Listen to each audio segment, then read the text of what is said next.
Palu, apa yang terjadi dengan Palu? Tsunami 7,4 skala Richter, disusul 7,7 skala Richter, tsunami. Tingginya tsunami hanya antara 3 ke 6 meter saja, tapi disusul dengan variasi azab yang aneh-aneh. Tanah daratan yang bergerak, lalu tenggelam bles, bumi yang terbelah, semua yang di atas ketelan, lalu merapat kembali. Ini yang aneh-aneh terjadi di Palu. Ternyata Palu telah resmi ketahuan semua jenis maksiat kelamin lengkap di Palu. Semua jenis maksiat kelamin, khususnya perbuatan dosa yang lebih dibenci oleh Allah daripada zina biasa. Zina biasa laki-laki berzina dengan perempuan, tapi yang ini adalah laki-laki memburu laki-laki, wanita mencintai wanita. Yang terbanyak adalah kaum homoseksual di sana. Merinding saya tadi mendengar kawan-kawan memberikan laporan. Mereka meyakinkan saya berita ini akurat. Untuk Riau sudah terhitung jumlah yang resmi di angka 7 ribuan orang para lelaki homo. Innalillah. Rumbai termasuk di antara tempat yang terbanyak kaum LGBT-nya di sana.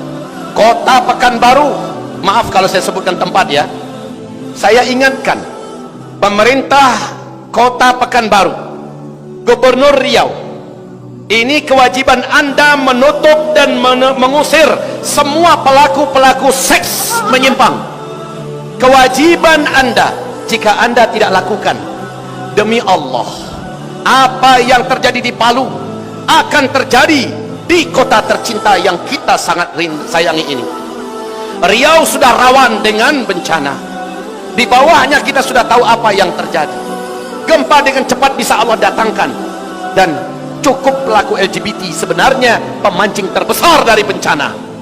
Saudara-saudaraku, memang menjelang Dajjal keluar, ini kan ada di penghujung tanda besar kiamat, di penghujung fase keempat ada 4 tanda besar kiamat. Yang pertama adalah Dukhon. Yang kedua adalah Dajjal. Yang ketiga adalah Allah turunkan Nabi Isa alaihissalam. Baru yang keempat, sebagai penutup fase keempat, Allah lepaskan Ya'juj dan Ma'juj. Nah, kita lihat tanda besar kiamat yang kedua, Dajjal. Tolong dibaca kembali buku kita yang berjudul Ensiklopedia Akhir Zaman oleh Syekh Dr. Ahmad Muhammad Al-Mubayyab. Di sana disebutkan para pengikut Dajjal, sebelum Dajjalnya secara fisik keluar menampakkan diri, para pengikut Dajjal itu ada 8 kelompok. Salah satu kelompoknya adalah para pelaku seks menyimpang. Kaum LGBT adalah kelompok yang akan menyembah Dajjal, dan itu tersiapkan terlebih dahulu di setiap kota di seluruh dunia menjelang Dajjal keluar. Tanda-tanda Dajjal akan keluar di dalam hadis sahih Imam Muslim dari Fatimah binti Qais. 100% tanda-tanda Dajjal akan keluar di masa kita ini sudah terjadi. Saudara-saudaraku yang kami muliakan, maka kehadiran kaum LGBT, tugas siapa menyetop mereka? Anda diam saja, maka saksikan bangunan-bangunan rumah yang Anda bangun puluhan tahun akan berakhir tamat. Kalau Anda biarkan, kalau ibu bapak membiarkan saja, sekolah-sekolah anak-anak kita akan rata dengan tanah. Anak kita ada dalam tumpukan itu. Usaha-usaha kita, kantor-kantor kita, kantor gubernur, kantor wali kota, dan semua kantor-kantor yang ada, jembatan kita, usaha kita, semuanya hancur karena kelakuan kaum Nabi Lut ini. Jangan biarkan. Hanya prinsip kita, Ustaz, kayak yang buat dosakan mereka, yang tanggung dosakan mereka, yang masuk nerakakan mereka. Kami jadi orang soleh saja, Ustaz. Kami akan diam sajalah. Kami akan terus taat. Yang penting kami awasi diri kami, keluarga kami, agar jangan melakukan hal yang sama. Kalau begitu prinsipnya, maka selamat datang kiamat kecil, kehancuran kota Pekanbaru dan hilangnya Riau dari peta dunia. Ini saatnya Allah bayar cash. Sudah lama Allah tunda-tunda, Allah kasih waktu, Allah berikan perpanjangan. Mereka pelaku kaum Nabi Lut.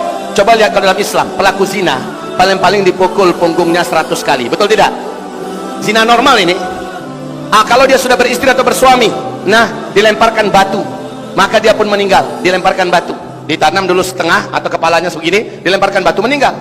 Sudah selesai, dan dia masuk surga nanti karena dia tobat dengan dijalankan syariat Islam. Tapi pelaku seks menyimpang LGBT, tidak ditunggu dia tobat, tangkap, bawa ke tempat yang tinggi, kemudian lepaskan, maka matilah dia di bawah. Ternyata masih bergerak-bergerak, bawa lagi ke atas, lemparkan lagi. Begitu Allah tetapkan hukum bagi para pelaku kaum Nabi Lut. Saking jijiknya Allah dengan perbuatan ini. Dan ini ada di kota kita, ini ada di negeri kita.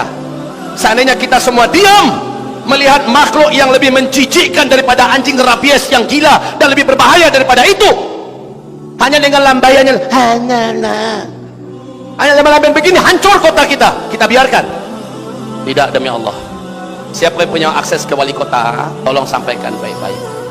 Kami tidak ingin kota Pekanbaru hancur, binasa dan lenyap dengan azab karena adanya kaum pelaku seks menyimpang ini di kota kami. Oh, belum ada undang-undang. Kalian kami gaji, kalian kami angkat untuk ciptakan perangkat, termasuk perangkat undang-undang yang bisa melindungi kami dan negeri kami dari kehancuran. Maka ini adalah permintaan kami. Tokoh-tokoh masyarakat bangkit bersama, para dai-dai, ulama-ulama bangkit bersama, seluruhnya serentak, cepat, jangan main lambat-lambat. Tidak rela, tadi saya mendengar udah 7.000-an orang, mereka itu kayak vampir, kata Tengku Kiai Haji Zulkarnain. Mereka itu kayak vampir, kayak Dracula. Hari ini mereka menggigit, maka yang digigit adalah korban. Yang kena gigit besok sudah menjadi pemangsa pula, mencari korban. Dengan cepat mereka menyebar. Allah. Padang sudah saya peringatkan. Alhamdulillah, dakwah saya dengan cepat direspon oleh pemerintah Kota Madya Padang. Langsung tokoh-tokoh masyarakat berkumpul, wali kota memberikan instruksi, dan sudah mulai Padang kota anti maksiat, mulai bergerak serentak. Saya berharap hal yang sama lakukan di Pekanbaru. Lakukan di Pekanbaru. Tidak cukup dengan mendengarkan ceramah lalu paham tapi lalu diam saja. Jangan. Kita sedang berpacu dengan waktu. Antara azab turun atau Allah tunda, syaratnya segera bergerak. Siapa yang punya akses ke wali kota, sampaikan baik-baik kepadanya. Ini kewajiban beliau.